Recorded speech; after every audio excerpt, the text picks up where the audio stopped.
Welcome to our webinar. How about this scenario? You walk into your risk committee or your management team, and you're able to basically tell them, guess what? I just saved the company $13 million. It's a pretty impressive statistic, especially for a risk management function to be able to walk in and talk about adding to the bottom line. Well, Alex did that, and we're here to talk with him about how he went about that and talk a little bit about risk quantification and how you can apply it to your organization. The title of our webinar, So You Think Risk Quantification is Too Complex, Think Again, really highlights the fact that we hear many times some trepidation around adopting risk quantification. Either we don't have the time, we don't have the data, we don't have the skills. And even though risk quantification has been a part of risk management for a long time, there is some concern about trying to take that to a broader sense and apply it to a broader set of risks. And Alex is going to share his experiences, and we're going to talk about how you go about that. So Alex, welcome, and please introduce yourself. My name is Alex Sidorenko. I've been in risk for probably 17 years or so now, working all over the world. And last year, I did just that, that Steve said. And I can tell you how I felt. I was a head of investment operational risk and insurance for one of the biggest fertilizer companies in the world and one of the biggest coal companies in the region. And we did just that. We saved $13 million on insurance premiums through better risk quantification because we were able to quantify our risk profile and then communicate why our risk profile was different to the industry average, to the underwriters, and build a business case basically explaining to them and them eventually agreeing with us that we should pay less for transferring our risks and basically reshaping the whole insurance strategy. But that was just one example, and today we'll talk a lot about many other examples. And I think the reason the reason Archie invited me to talk is because I then went on to share that case study with both FERMA in Europe and RIMS in US. And we got a nomination. I was named the Risk Manager of the Year in 2021 by FERMA. So as of today, I'm still the Risk Manager of the Year in Europe. And we got a special award from RIMS as well, special international honorable mention or something or other, which was also quite exciting. It was exciting to save the money and really answer that personal challenge, because I guess many other risk professionals, just like me, are constantly searching for that proof that risk management adds value. And when you pay for your whole team's salaries and bonuses for the next 10 years in a single year, that kind of gives you that feeling of achievement. It was specifically, or I should rather say, it was particularly good feeling because I had a bet with a friend of mine, another risk professional, that I wouldn't be able to save more than $1 million because he was convinced that the markets already priced in the risks properly and there was no inefficiencies and our math wouldn't be able to show and highlight some of the differences. So I had a bet with him that I wouldn't be able to save more than $1 million when we ended up saving 13. That was quite a relief because I was testing a hypothesis. I didn't know whether quantification would I was a believer in risk quantification for years, so I knew there was something in it, but I just didn't know how much the actual monetary amount would be. So I felt a little trepidations, but then that all got settled when we started seeing savings rolling in. And it wasn't a fluke, it wasn't once off. It was many different insurance lines, many different underwriters, many different brokers across the world, US, Latin America, Europe, CIS, Asia, Africa, like every time we attempted, with some exclusions, there are some products, insurance products, that are just not mathematically priced. I don't know why, but there was no quantification magic in that. But for everything that was kind of market priced, we achieved amazing results. So that's a little bit about me, a slightly longer introduction. No, that's great. Great. So, everyone, thank you for joining us. You met Alex. I am Steve Schlarman with Archer. I'm an integrated risk management strategist, and Archer has been one of the leading provider of risk management solutions for a long time. And we have been on this journey as well as the industry has matured from looking at risk management maybe through just the compliance lens and moving consistently farther and farther along that spectrum to really get to what Alex is talking about, enabling risk management to be a part of the business strategy, where it's not just a check the box compliance activity. It's not just the Department of No, as I've heard before. It is really a function that engages with the business and allows the business to move maybe a little more agile, be more agile, take advantage of some opportunities in the market. And Archer, as a solution provider, really looks to orchestrate the processes, integrate and collaborate across the organization to ultimately get to the point where you can quantify risk. So, Alex, you talked a lot about the insurance side of your story, and I definitely want to continue on that thread. But typically, risk management in other models is really about discrete events. What other kind of applications have you seen risk quantification be used in, and what kind of value that brings to the organization? Mm-hmm. So that's a really good question, and I have. While the simple answer is I can personally integrate quantitative risk management into any business process or any decision or on the planet. Here are the things that I've actually done, and I saw very positive change. So first one, you mentioned compliance risk and kind of in the evolution that Archer is making. I thought that was very interesting because great minds think alike. I didn't really consult or spoke to David Vos on this in the past, but when the shareholder tasked me with helping the compliance team to quantify our compliance exposure across the portfolio of companies globally, and he specifically wanted for us to move from qualitative kind of traditional compliance heat map to quantitative curve where we could actually calculate how much mitigation budget would be enough or too much or not enough for different risk exposures.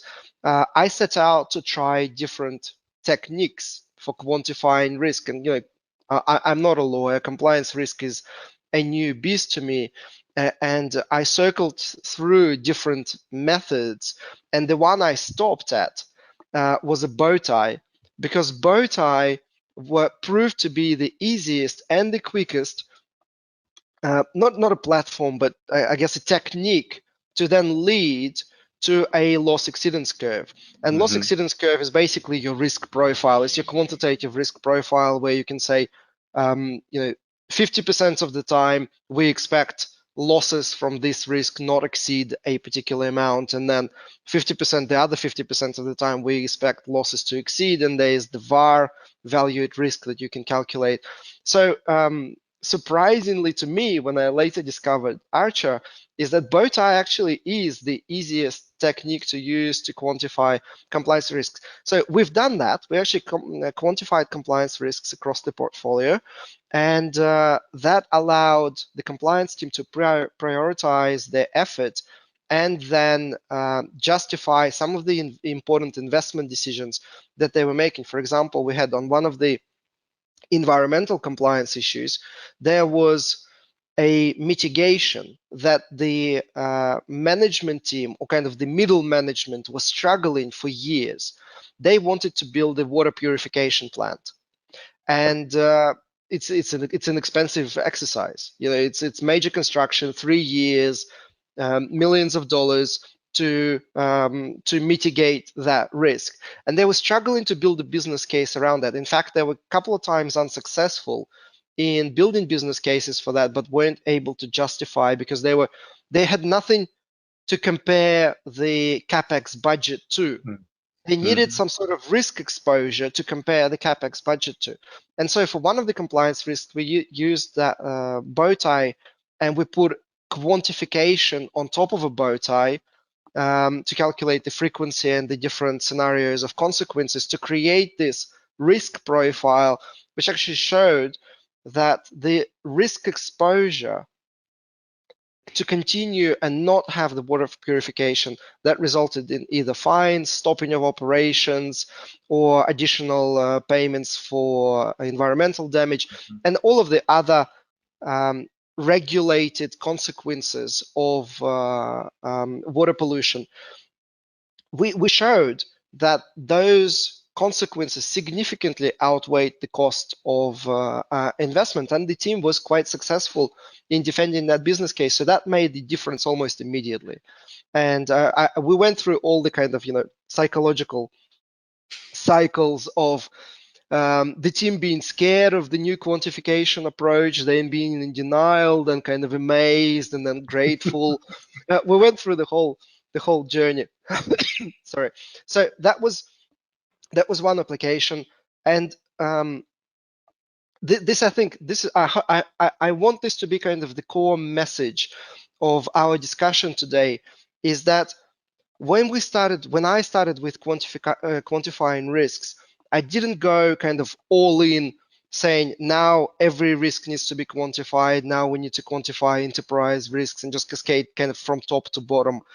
We actually went the other way. We identified, and basically we didn't even have to identify. It's like people reached out to us with a very specific, narrow problem from different fields of study. It was environmental today, it was compliance yesterday, it was logistics optimization tomorrow, it was hedging the day after, it was making investments and portfolio optimization the day after, it was procurement in a week's time. And so people came to us with very specific, narrow problems where we were able to give them back a model, basically a risk model, saying, well, actually, if you account for uncertainty, if you model the risks associated with that problem, the recommendation or the conclusion would change, and hence you would have more ammunition to get the mitigation done. And so another fascinating story that we've done was, and again, that just kind of came out of random, out of nowhere, and I think it's a very critical aspect of a risk manager's role, is to just walk around, be friends with people, and talk to them and say, do you have a problem for quantitative risk analysis that quantitative risk analysis can help you solve? And that's essentially what we've done. So the next case was in procurement.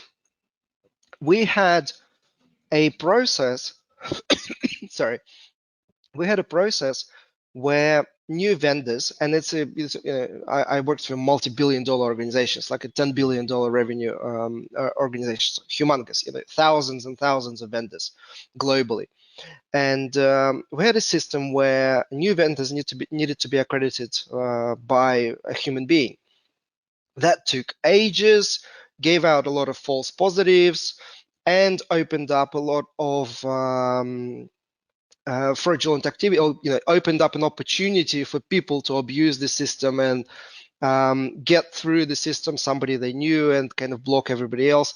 So the shareholders hated that approach, that we were so dependent on junior clerks sitting somewhere at the chemical plant and making the decision on who's to deliver the services or not, especially if the consequences of poor service, we called it performance risk, was so great, when something is not delivered on time, or company disappears with money and so on. And so the procurement, this was kind of before risk got involved. The procurement decided to automate accreditation. Luckily, that's not a too complex task to automate. There are multiple vendors that provide different solutions in the market. Basically, they provide risk models that help you using a model based on different internal and external criteria. They just help you decide whether you accredit them or you block the vendor from operating. And then, I don't know, shareholder had a vision or something. He gave exactly the same task to the risk people. Maybe on the back of me showcasing the compliance, and he kind of, feeling confident that, well, we collaborated with compliance quite well. Turned out good. We collaborated with the environmental team. We built models for the environmental team, and they benefited from that. So he's like, oh, well, now collaborate with procurement because I don't feel comfortable about this business process, and I want it to be risk-based. And that's essentially what risk managers do. They come into the process and they help to make it risk-based. And so this was a funny story because the procurement decided to basically go with like the biggest data provider in the country. The company that was marketing itself as the champions of this accreditation risk models. It took us about 15 minutes to run different tests and simulations on their risk model to figure out that it was completely wrong. They were basically off the shelf. They were selling a product that would give a lot of false positives. That means good companies would be rejected, and it also kind of misqualified a lot of the bad companies, and they were claiming it would identify a number of risks, but in fact it identified just a small portion of the risks that they claimed. And so the risk team, basically, we stayed with the same provider, but we said, thank you, but we're not going to use your off-the-shelf product. We basically completely rebalanced the whole risk model that they were proposing. And so that significantly improved the number of quality claims the company had, the number of court cases we had to have with vendors because they didn't deliver on time, or they disappeared with the money, and so on and so on. So there's this process of having many companies and selecting few winners. We streamlined the first stage, and we were in the process of then building risk models for the later stage, but that's a story for another day. I'm saying this is an interesting case because the procurement team was doing something, and they felt they were doing a good job because they were making a process of accreditation risk-based. But they really never had the competency or the desire, I guess, or even the understanding of the need to backtest different models and to just see, well, if you quantify something, does it actually improve or make it worse? And when we started testing what they've quantified, we realized that at this stage, it's actually making things much, much worse. But we managed to rebalance the risk model, and that actually significantly improved business process going forward. And that improves your reduces your credit risk, your performance risk, and all the other things that we've done.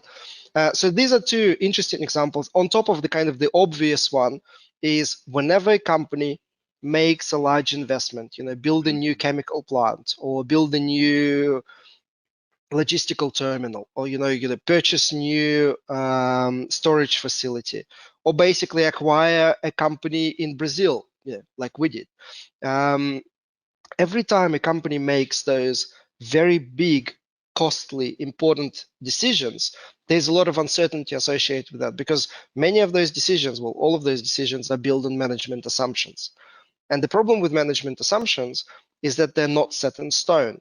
In fact, there's a lot of uncertainty around the management assumptions.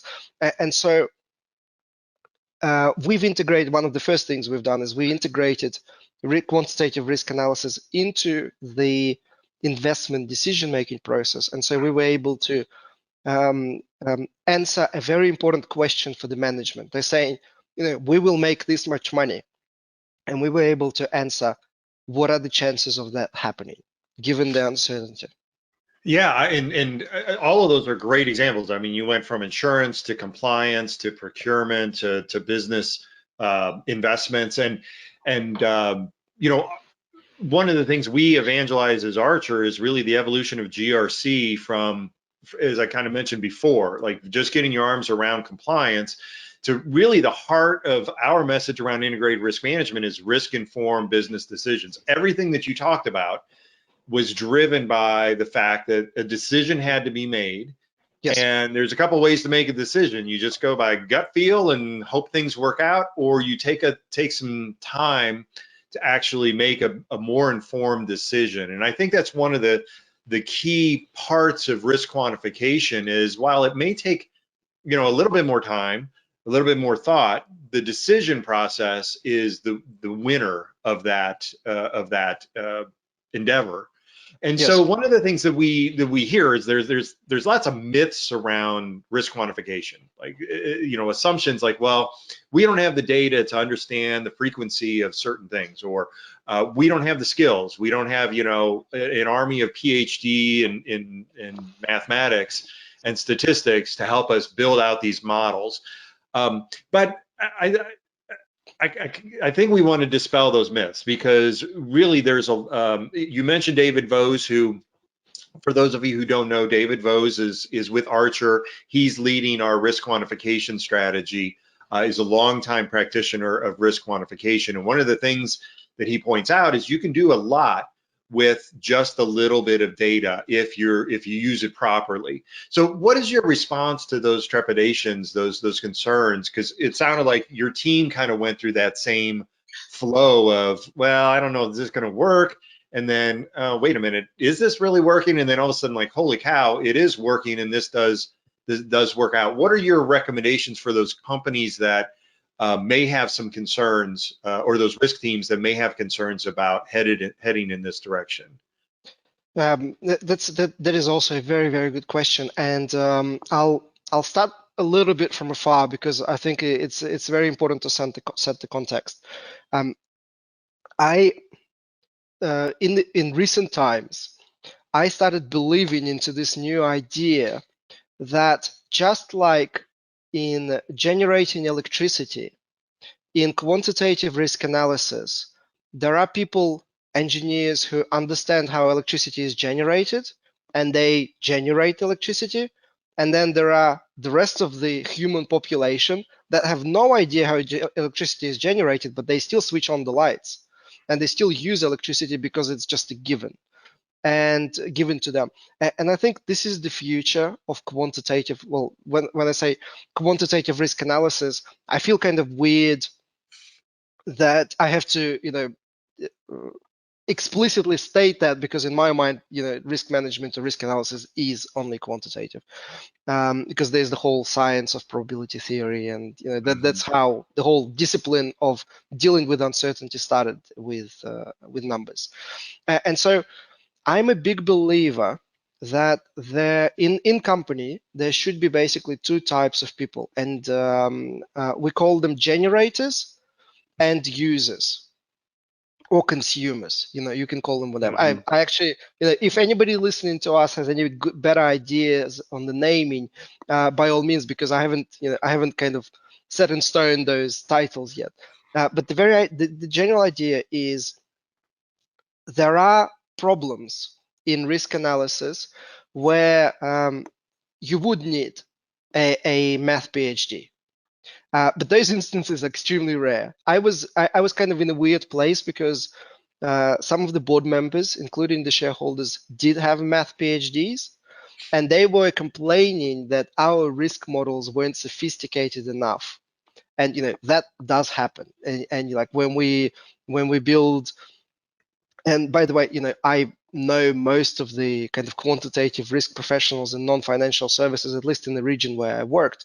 And I knew for a fact that our models were some of the most complicated I've ever seen. And yet they weren't complicated enough. They weren't sophisticated enough.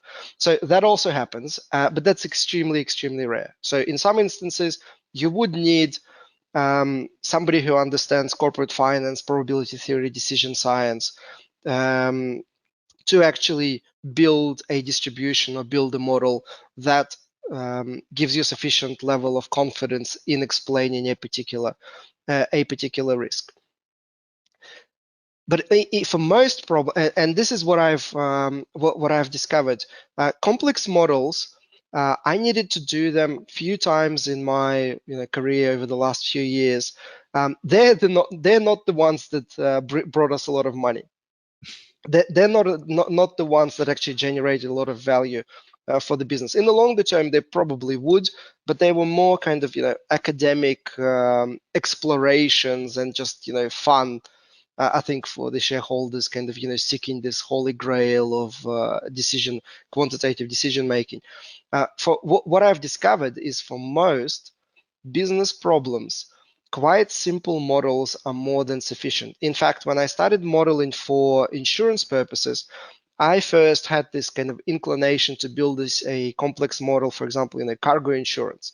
It's basically you can lose your goods during transportation. They can be damaged. They can be stolen. It could be due to weather or something, or chemicals, interaction with other goods.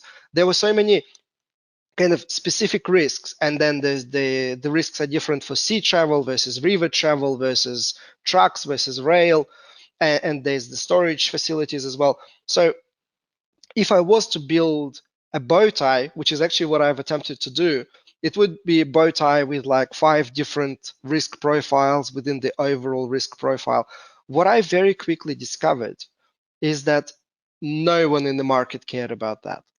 Like the market, even the market itself, the insurance companies, the underwriters, and the actuaries, they use much more basic models to quantify and price insurances. So there was absolutely no reason for us to go all academic and nuts.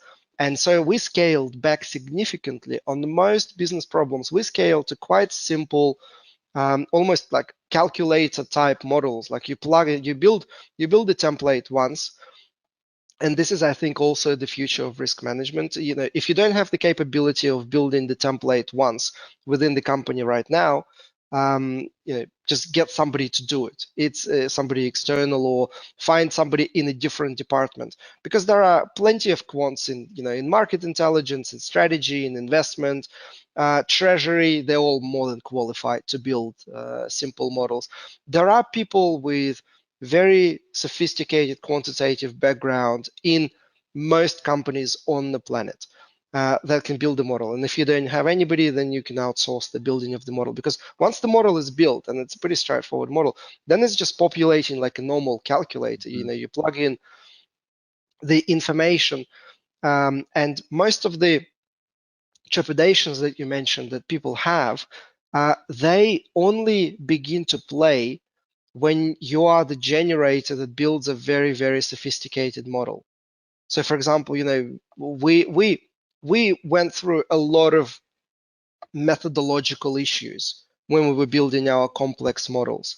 But for the simpler models, none of those trepidations even mattered, because the level of certainty in our risk analysis, the level of detail, the kind of complexity of the risk profile that we generated, the confidence interval that we wanted, the VAR that we wanted to extract, all of that was we were able to do in quite simple models that are accessible to most of the people that are familiar with Excel and kind of understand the general principle of one data point, one time series being multiplied with the different time series.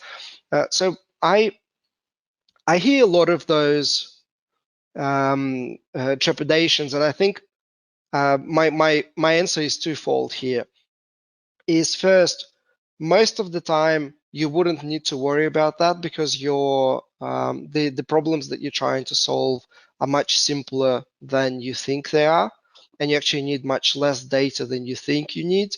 And most of the kind of arguments are usually just excuses for not doing anything. But then the second part of the answer, if indeed you you need a complex model to solve a complex problem, and you are concerned about the data quality, or lack of sufficient data to model the distribution. And by the way, there are mathematical solutions for most of these things. There are distributions that can be used specifically when data is low, the amount of data is low, or when the quality is poor. What I'm trying to say, there are technical specialists in the world that are more than capable to solve most of those problems, and to them, that's like natural thinking. It's so easy for them to generate, just like for the engineers to generate electricity. There are quants for whom it's actually really easy to solve all of those problems to a sufficient level of quality that would be necessary for decision making. So either for my be happy with simpler solutions that are more than sufficient. And again, we saved. Here's a little here's a little secret. We saved 13 million on the simplest models. Not once we had to build a complex model for the insurance purposes. For procurement, it was slightly more complicated. For investment, again, that was relatively simple models. For compliance, in my mind, that was like kindergarten stuff. That was like the super easiest. But then if you have a really complex problem and you feel there needs to be a very complex model, you're better off just outsourcing that, because you can't really learn how to build complex models from a webinar. There are just you just give it to the people, just like you wouldn't necessarily try and generate your own electricity at home. You just give it to somebody who knows how to do it. Yeah. Well, and I think it's important to also remember that what you're doing to quantify is a function of the business decision that you're making. And if you're measuring anything, you pick the units that make sense. If you're traveling from one city to the next, you measure that distance in miles or kilometers. If you're measuring a board, in carpentry, you're using inches and centimeters. But so when you look at the decision, what makes the most sense? And as you said, like simple models, even if they're simple quantitative models, they're still a big step up from a very qualitative, low, medium, high, kind of, sort of, we think it's this. It's still a much more methodical approach that when delivered to the decision makers actually allows them to walk through what the thinking was. And Archer Insight is the quantification engine that we've added to the Archer platform, and it is built on the idea of bow tie analysis. And bow ties are incredibly powerful. They illustrate the risk in a very unique way, but they're very easy to understand and work your way through them. And you can always take a bow tie and decompose it into more and more and more if you need to. But as you said, I think most some of the best solutions are the most simple solutions. I want to before you ask the next question, because you have no idea how insightful what you just said is, because it triggered two very important stories, and I promise I'll try and be brief. Because quantitative risk analysis most of the time is done to support a specific choice or business decision or business process, the complexity of that risk analysis most of the time is driven by the decision or the model or the process itself. So when we integrate it into investment decision making, for example, and this is just so critical, because I think we've had enough years where risk management was seen as something separate and not part of performance management, not part of decision making. And sometimes it just gets silly, like when the board would see performance report on day one, and then on day two they would see risk report, and the board members would say, well, how does that connect? What does it mean if you've just made a lot of money but you also have a lot of risk? Why don't you tell us at the same time?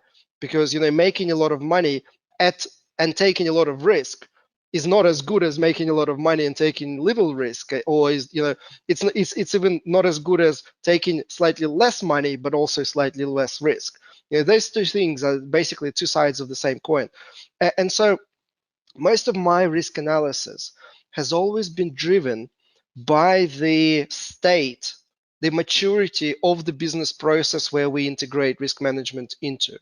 And so, for example, when we did risk analysis for investment models, we probably wanted to model more risks and include more information, and we probably we thought we would need more data points.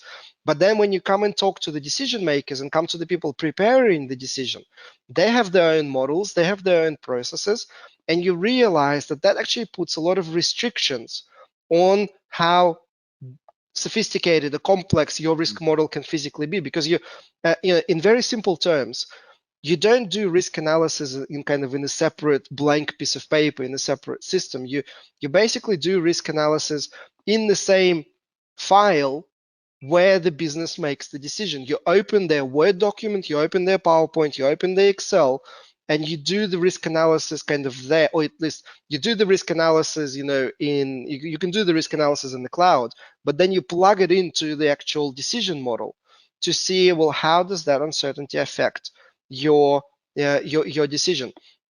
And so the second story that we had, one of our tasks was, because I was made responsible for operational risk, I needed to figure out, you know, whether our maintenance budgets, and that's like millions and millions, you know, hundreds of millions of dollars per year, our maintenance budgets were sufficient. You know, do they cover and do they sufficiently prevent equipment damage, production delays, production stoppages, and any significant incidents? And our initial approach was, because, you know, operational risk quite well described in Basel regulations, and there's basically like there are textbooks written on operational risk. And what we've discovered when we went down to the kind of grassroots, to the ground, to the chemical plants, we discovered that the way business processes have been traditionally structured, they had none of that information.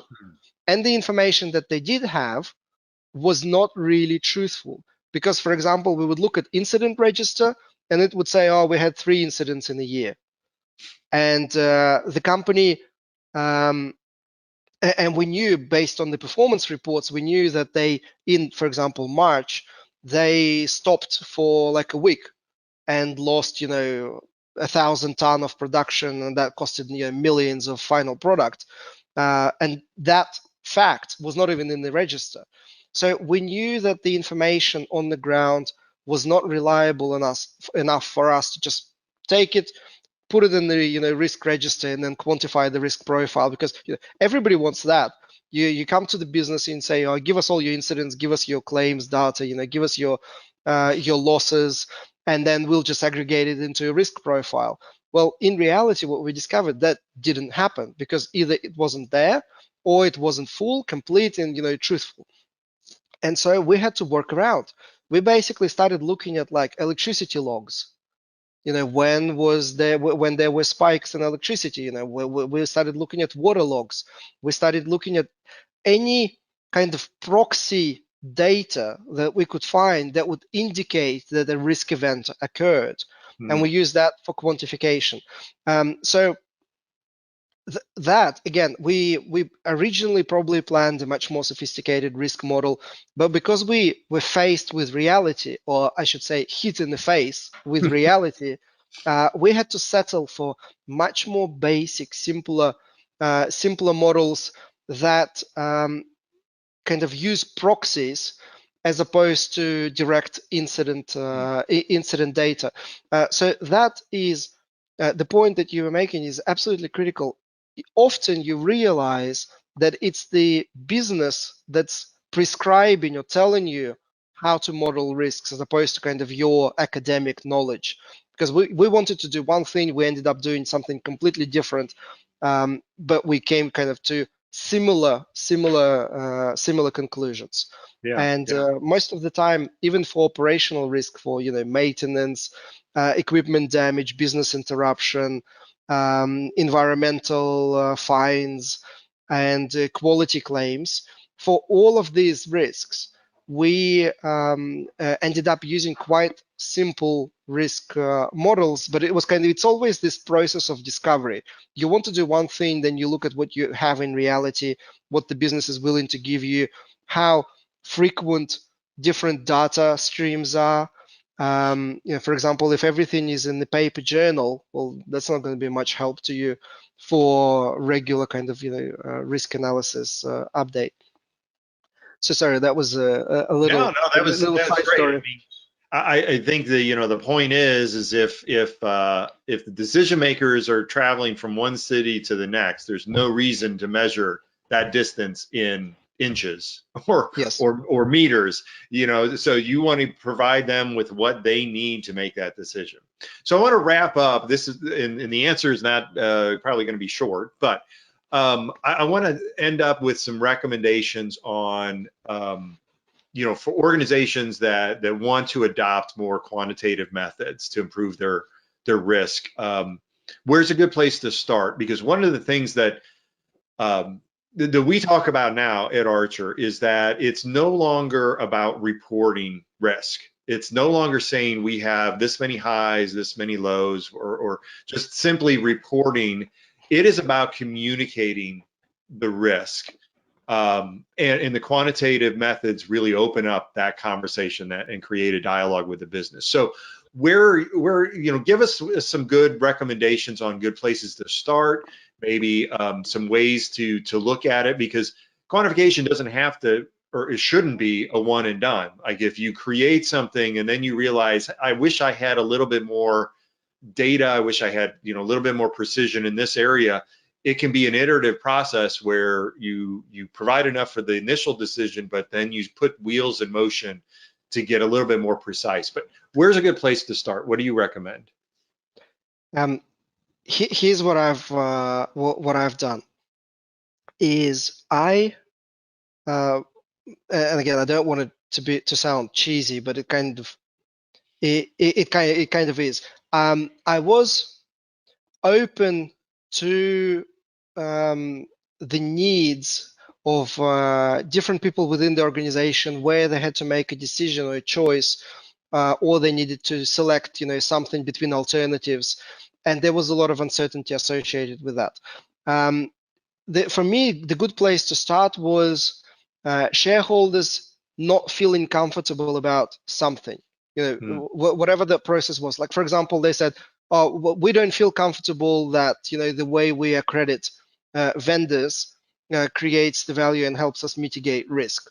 So we deep dived into that part of the process and quickly realized that there was some risk analysis done historically by procurement team, because they all had blacklists, and they did checks, and they did compliance checks, and they did sanction checks.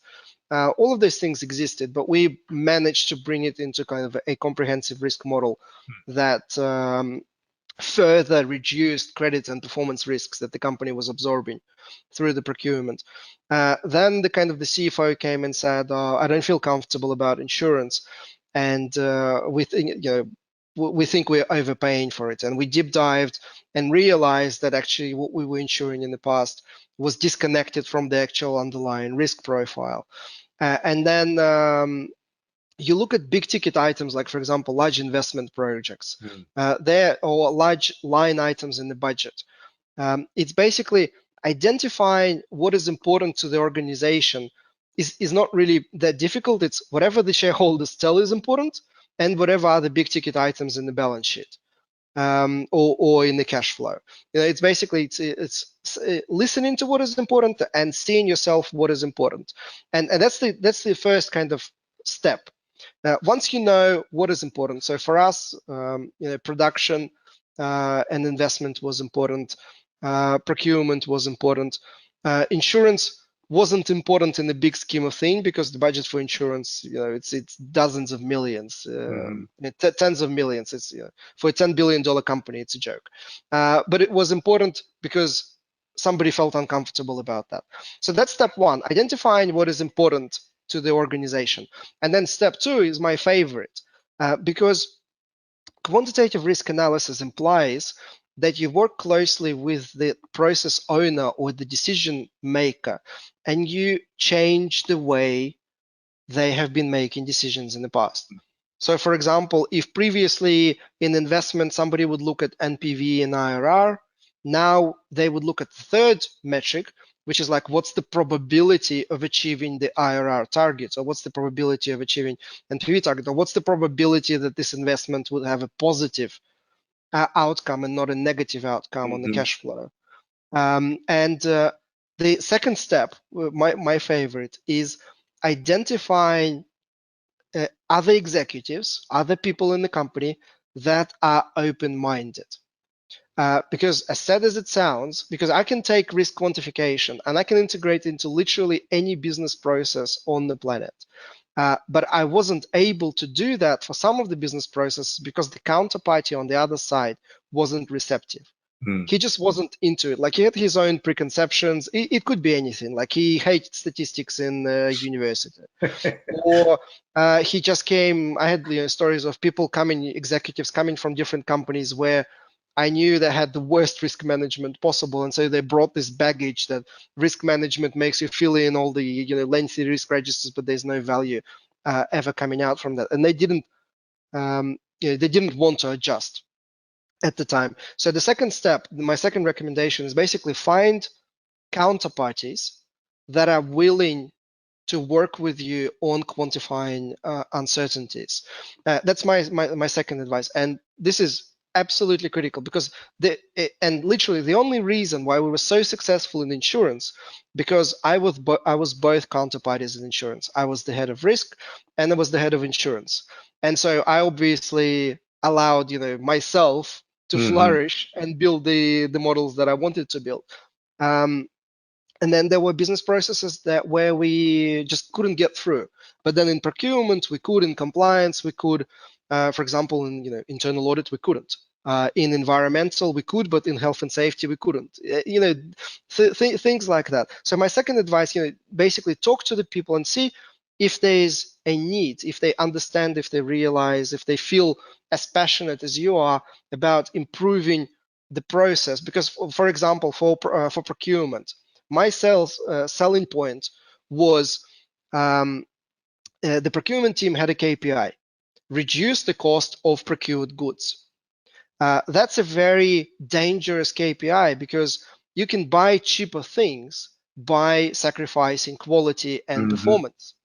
And I offered them a different KPI, which I said a risk-adjusted budget for procurement, where I said, if you make it cheaper, you will be rewarded. But also, if you make it less risky and more expensive, you will still be rewarded. And they just went nuts because oh my God, what a saving, because they're very clever people. They understand exactly if you motivate them to reduce the cost, the quality will suffer and the performance will suffer.